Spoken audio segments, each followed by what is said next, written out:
Вы слухаеце Трансусветнае радыё. У эфіры праграма «Урокі гісторыі». Запрашаем у падарожжа падзей, асоб і фактаў. Вучыцеся разам з намі.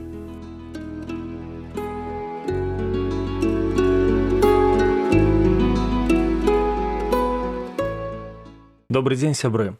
Перад мікрафонам Сяржук Брышцель і кандыдат гістарычных навук Андрусь Унучак. Сёння мы пагаворым пра старога Уласа. Прывітанне, Андрусь. Прывітанне, Сяржук.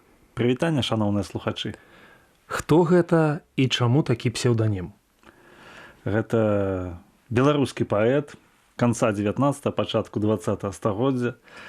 Ён нарадзіўся ў Валожыне, быў палясоўшчыкам у графа Міхала Тышкевіча, служыў у Налібоцкай пушчы, жыў у Валожыне, у Варнянах, на Віленшчыне, памёр і пахаваны на тэрыторыі сённяшняй Літвы.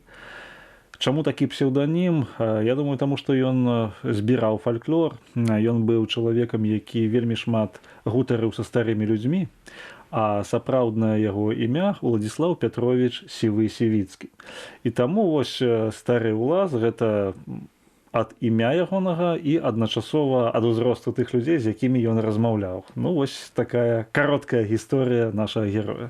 Раскажыце пра літаратурную творчасць нашага гістарычнага госця. Ён пісаў штодзень. Казалі пра яго, што паколькі працаваў у лесе, на доўгі час выязджаў на прыроду, і там яго складаліся вершы. Ён напісаў за сваё жыццё дзесьці каля 1000 вершаў.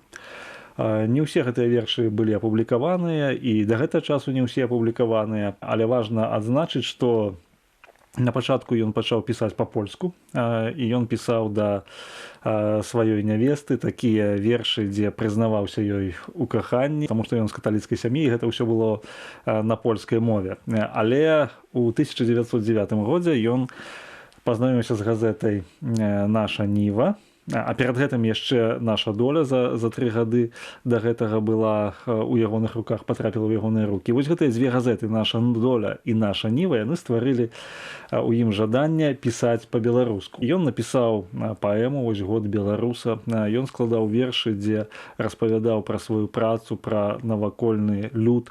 І ён быў чалавекам, якога Максім Гарэцкі назваў народны паэт. У тым сэнсе, што ён не меў адукацыі спецыяльнай, але ён пісаў вершы, і гэтыя вершы друкавалі лепшыя беларускія газеты таго часу. Раскажыце пра прыватную школу старога Уласа. Вось сапраўды вельмі важны такі момант. Сам ён меў 8 дзяцей, 4 хлопцаў і 4 дзяўчынак. І на той момант было вельмі складана перадаць ім навуку на беларускай мове. Таму яны разам з жонкай вырашылі стварыць сваю ўласную прыватную школу. Яны часткова самі вучылі дзяцей, але таксама наймалі настаўніцу, якая бы выкладала ім самыя асновы беларускай мовы. Ужо з'яўляліся беларускія кніжкі, беларуская чытанка, і вось у гэтай школе вучылі сялянскіх дзяцей і вучылі бясплатна. Сам ён з 9 гадоў быў круглым сіратой, і бацька, і маці памерла. І вось гэтых дзетак, якіх яны бралі са сваіх суседзяў, яны ім стараліся даць навуку, каб яны маглі пайсці далей. На жаль, школа не праіснавала доўга, але некалькі гадоў яны здолелі прапрацаваць. Давайте вернемся да творчасці. Які паэтычны твор вам асабіста падабаецца? Ось я бы хацеў адзначыць такую паэму, ягоную, фактычна адзіную паэму на сённяшні момант, апублікаваную «Год беларуса». Што такое «Год беларуса»? Гэта 1909 год. На сённяшні момант мы разумеем, што беларуская літаратура яшчэ толькі ўваходзіла ў сваю сілу, яшчэ не былі напісаныя асноўныя там творы Янкі Купалы, Якуба Коласа ці Максіма Богдановича, а ўжо з'яўляецца вось гэта паэма на той момант нікому невядомага старога Уласа. Ён апісвае цэлы год. Вось пачынаецца ўсё з зімы, пасля вясна, лета, восень, зноў зіма. І ён апісвае, вось, як пражывае гэты год беларускі селянін. Самыя розныя прыгоды ў яго сустракаюцца, прыгоды ў працы, прыгоды у сям'і, ён гадуе дзяцей, ён гадуе сям'ю. Ну, эпас такі вось. Ну, можна сказаць, што самыя вялікія творцы там сусветнай літаратуры, культуры, яны пісалі пра поры года. І вось у нас першы напісаў беларускія поры году «Стары ўлас». Яно чытаецца вельмі цікава, займальна, трошкі падобна да паэзіі Багушевіча, бо ён відавочна, што быў знаёмы з дудкай беларускай, са смыком беларускім Багушевіча. І гэта, канешне, на сённяшні момант успрымаецца даволі цікава, актуальна, хоць некаторыя рэчаіснасці мы ўжо не можам зразумець. Прыгадайце нейкія цікавыя факты з біяграфіі. І хацеў бы адзначыць такі момант. У сваіх успамінах Янка Купала прыгадвае, што менавіта стары ўлас пазнаёміў яго з будучай жонкай Уладзіславай Францаўнай Станкевіч. Ну, Валожын, гэта зусім недалёка ад Вішнева, ці Вішнева недалёка ад Валожына, там, дзе нарадзілася будучая жонка Янкі Купалы. На той момант яны яшчэ не разумелі, што ў іх будзе створана сям'я, гэта ўсё было ў далёкай будучыні.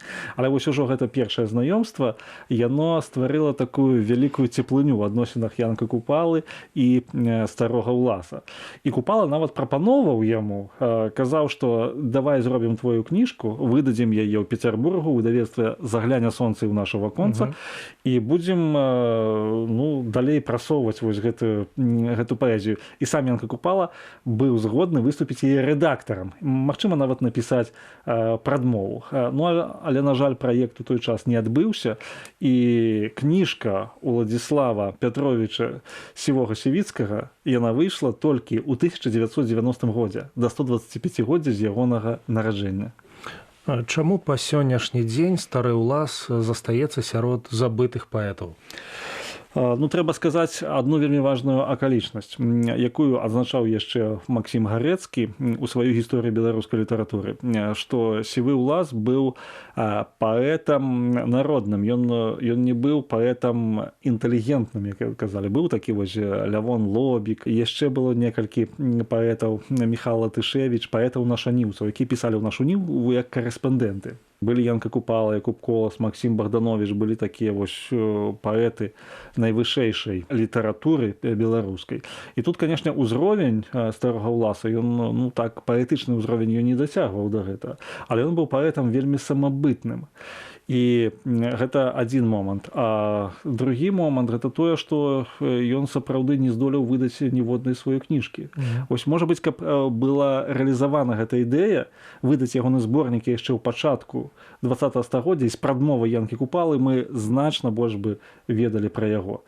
Але на сённяшні момант, канешне, вельмі цікавая рэч, што ўдалося адшукаць ягоную магілу. Цяпер мы можам сказаць, што адраджаецца такая памяць пра яго, і, можа быць, мы па-новаму перачытаем ягоныя творы, ягоныя апавяданні, ягоныя вершы, ягоныя паэмы.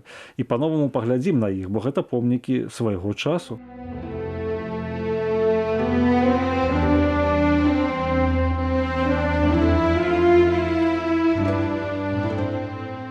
Доктар філалагічных навук Вячаслаў Рагоўша адкрыў беларусам старога ўласа.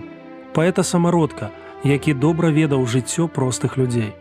Яго натхнялі прырода, фальклор і побыт сучаснікаў.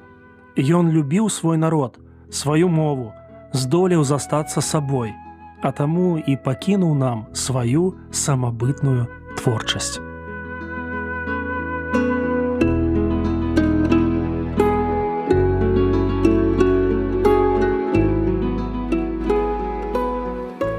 Дзякую, што далучыліся да нашага праекту. Калі ў вас ёсць пытанні, пішыце, каля ласка, на адрас Трансусветнае радыё, урокі гісторыі. Паштовая скрынка 45, індекс 22 40 20, горад Брэст 20, Беларусь. Пакідаю для сувязі электронную пошту rmtwr.by@gmail.com. Шукайце нас на сайце twr.fm. До новых сустрэч!